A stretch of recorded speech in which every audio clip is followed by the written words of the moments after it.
அண்ணே, சொல்லு கோபாலு, என்ன இப்போ ஃபோன் பண்ணியிருக்க? அண்ணா ஒரு சின்ன சந்தேகம் அண்ணே. கேளு.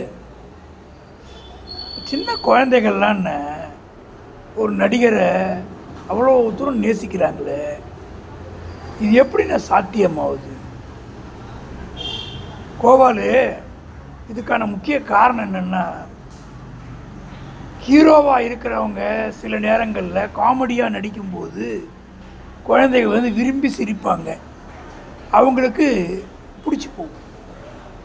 நீ கூட கேட்டிருப்ப, ஒரு சினிமா பாட்டு கூட வரும், சூப்பர் ஸ்டாரு யாருன்னு கேட்டா சின்ன குழந்தையும் சொல்லும். அப்போ ஒரு காலத்துலேருந்து மனிதர்களுக்கு நடிகர்கள் மேலே நடிகைகள் மேலே ஒரு ஈடுபாடு அதிகம். நீ என்ன சொல்கிற, குழந்தைகளுக்குன்ற, பெரியவங்களுக்கே நடிகர் நடிகைகள் மேலே ஒரு விதமான ஈர்ப்பு இருக்குது. அதாவது அவங்களாவே மாறிடுறாங்க. ஒரு நடிகர் சினிமாவில் புகழ் பெற்றிருந்தார்.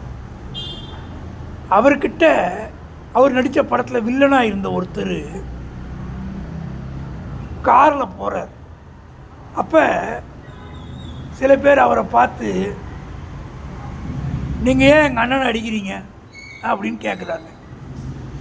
அதுக்கு அந்த வில்லன் நடிகர் சொல்கிறாரு, உங்கள் அண்ணன் என்ன அடிக்கிறாரே, அது கூட அது முதல்ல அவருக்கு அது புரியல. உங்கள் அண்ணனை எங்கள் அண்ணனை ஏன் அடிக்கிறீன்னு கேட்ட உடனே, உங்கள் அண்ணன் யாருன்னே எனக்கு தெரியாதுப்பா, நான் ஏன்பா உங்கள் அண்ணன் அடிக்க போகிறேன்றாங்க.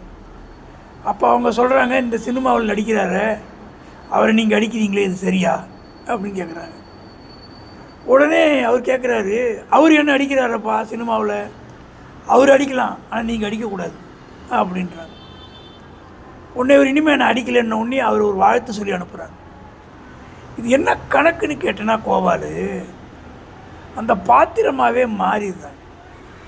இப்போ ஒரு படம் ஒன்று, பாசமலர்னு ஒரு படம், அதில் வர்ற அந்த கஷ்டமான காட்சியை பார்த்து அழுதவங்க நிறைய பேர் இருக்காங்க. ஏன்? தன்னை உருவப்படுத்திக்கிறாங்க. அதோட இன்னொன்று, ஒரு கனவு காட்சியில் ஒரு நடிகர் நடிக்கிறாரு, இவங்களும் அதே மாதிரி கனவு காட்சியில் டான்ஸ் ஆடுறது. இப்படி இது வந்து காலத்தோட கட்டாயம், ஒன்றும் பண்ண முடியாது. இதுக்கு ஒரு சின்ன விஷயம் வந்து நான் சொல்கிறேன். இந்த சினிமா அப்படிங்கிறது அது ஒரு பொய் திரை தாங்கிறத புரிஞ்சிக்காத வரைக்கும் இந்த நெருக்கடி இருக்க தான் செய்யும் கோபாலு. அண்ணா அருமண்ண, பிறகு பேசலாண்ணா.